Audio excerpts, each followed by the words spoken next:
दिल्ली की राजनीति में मंगलवार का दिन उस समय बेहद गर्म हो गया जब प्रधानमंत्री आवास के बाहर ऐसा घटनाक्रम देखने को मिला जिसकी शायद किसी को उम्मीद नहीं थी। कांग्रेस ने ऐसा दांव चला कि सुरक्षा एजेंसियां भी कुछ देर के लिए चौंक गईं। राहुल गांधी, प्रियंका गांधी, मल्लिकार्जुन खड़गे और कई बड़े नेता अचानक प्रधानमंत्री आवास के पास पहुंच गए। कांग्रेस का ऐलान साफ था, जब तक छात्रों को न्याय नहीं मिलेगा और उनकी मांगों पर फैसला नहीं होगा तब तक वे पीछे हटने वाले नहीं हैं। लेकिन इसके बाद जो कुछ हुआ उसने पूरे घटनाक्रम को और ज्यादा चर्चा में ला दिया है। मंगलवार दोपहर करीब 3:30 बजे कांग्रेस नेताओं ने प्रधानमंत्री आवास के पास धरना शुरू कर दिया। कुछ ही देर में बड़ी संख्या में कांग्रेस कार्यकर्ता भी वहां पहुंच गए। माहौल पूरी तरह विरोध प्रदर्शन में बदल गया। नेताओं ने पेपर लीक मामले को लेकर केंद्र सरकार पर सवाल उठाए और शिक्षा मंत्री धर्मेंद्र प्रधान के इस्तीफे की मांग दोहराई। इसके साथ ही संसद में नीट मुद्दे पर चर्चा कराने की मांग भी रखी गई। धरना शुरू होने के बाद सरकार ने हालात को बातचीत के जरिए संभालने की कोशिश की। जानकारी के मुताबिक करीब 3 घंटे के दौरान राहुल गांधी से 2 बार बातचीत की गई। केंद्रीय मंत्री जितेंद्र सिंह और गृह सचिव गोविंद मोहन प्रधानमंत्री आवास के पास पहुंचे और राहुल गांधी से करीब 20 मिनट तक बातचीत की। इस दौरान कोशिश की गई कि धरना खत्म हो जाए और नेता वहां से हट जाएं।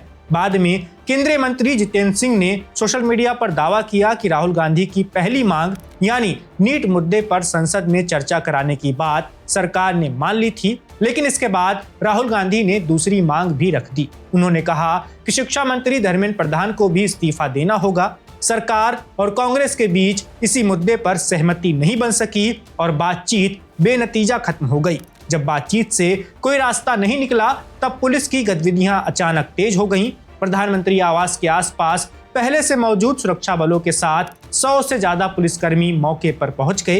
पुलिस ने कांग्रेस नेताओं को हटाने की तैयारी शुरू की, लेकिन कांग्रेस कार्यकर्ताओं ने राहुल गांधी के चारों तरफ घेरा बना लिया। जब तक छात्रों को, युवाओं को न्याय नहीं मिल जाता, कांग्रेस पार्टी, हमारे नेता, हम लोग यहाँ से नहीं हिलने वाले।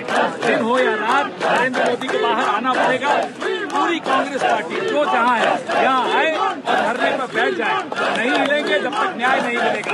We want justice। उनका कहना था कि वे अपने नेताओं को वहां से नहीं हटने देंगे। इसके बाद करीब आधे घंटे तक पुलिस और कांग्रेस कार्यकर्ताओं के बीच धक्का मुक्की चलती रही। हालात लगातार तनावपूर्ण होते गए। इसी दौरान पुलिस ने बल प्रयोग किया और प्रदर्शनकारियों को हटाने की कार्रवाई शुरू कर दी। आखिरकार राहुल गांधी, प्रियंका गांधी, मल्लिकार्जुन खड़गे, अखिलेश यादव समेत कई बड़े नेताओं को हिरासत में ले लिया गया।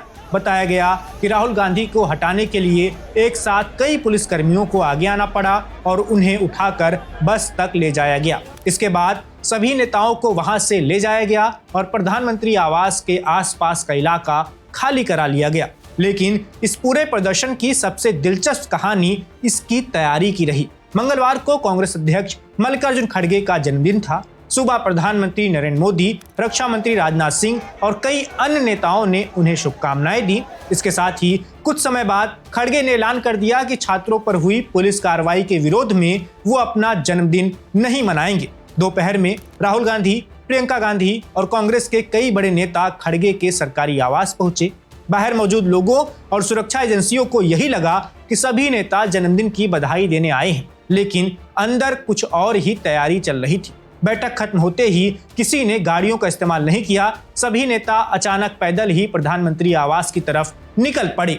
खड़गे के आवास और प्रधानमंत्री के आवास के बीच की दूरी ज्यादा नहीं है। यही वजह रही कि जब तक पुलिस और सुरक्षा एजेंसियां पूरी तरह सक्रिय होती और रास्तों पर बैरिकेडिंग बढ़ाई जाती, तब तक कांग्रेस नेता प्रधानमंत्री आवास के बेहद करीब पहुंच चुके थे। इस अचानक हुए मार्च ने कुछ समय के लिए सुरक्षा व्यवस्था को चुनौती दे दी और पूरे इलाके में हलचल मच गई। धरने के दौरान राहुल गांधी ने सोशल मीडिया पर भी अपना संदेश जारी किया। उन्होंने लिखा कि छात्रों पर हमला हर भारतीय परिवार पर हमला है। उनका कहना था कि सरकार जवाब देने से बच नहीं सकती और छात्रों की आवाज को दबाया नहीं जा सकता। उन्होंने देश भर के लोगों से प्रधानमंत्री आवास के सामने चल रहे धरने में शामिल होने की अपील भी की।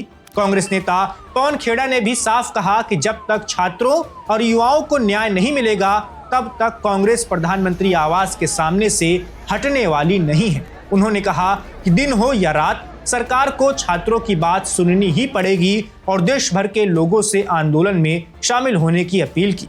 हालांकि देर शाम पुलिस ने धरना खत्म करा दिया और नेताओं को हिरासत में लेकर वहां से हटा दिया, लेकिन इस पूरे घटनाक्रम ने एक बार फिर साफ कर दिया है कि पेपर लीक का मुद्दा अब सिर्फ छात्रों का आंदोलन नहीं रह गया है, ये पूरी तरह राजनीतिक संघर्ष का रूप ले चुका है।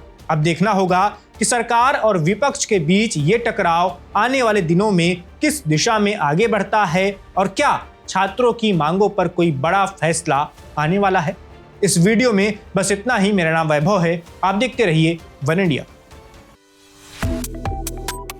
Subscribe to One India and never miss an update. Download the One India app now.